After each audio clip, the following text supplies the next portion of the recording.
Warren daawade wararka ka imanaya dalalka midoobay ee Imaaraadka Carabta ayaa sheegaya in cirka iyo dhulka la isu salaaxay. Waxay sheegeen wararku inay daayaan roobab arlada hadiga muraasay.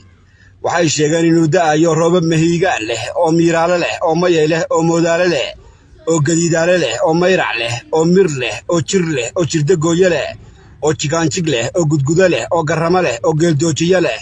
oo dhool leh oo dhaanigeeye leh iyo weliba mid dhibica. roobabkan ayaa la sheegayaa inay u daayaan qaabab kala horimaad mijahaad leh caara ka hor burur daadmaris qoordadab biyadhig tumay tiix gabadh cadcadays joojoojis hugumbaadh heelimaas habqam circadaadi candhoqoys dhogorbuuxis duulduul yaare yuurur naylahafiye nayla jaliye jidhaameeye habis iyo weliba amaaguur. docda kale roobabkan ayaa wata noocyada dabaylaha ee kala foore ufo duufaan calayd geyd gufaaco qayood qajaje saxansaxo galangal sarka dhaban iyo walanwal.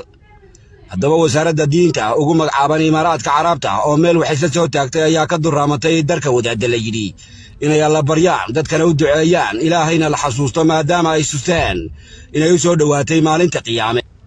waxaa la sheegayaa in Imaaraadka Carabta ay ku fadhiisteen daruuro isugu jira heego hogol hanjalis waqal fad guulaamo marso biyalaroor sagal yal caad ceeryaan cirtoob weyle kaydaf cadar xagaah iyo weliba garab.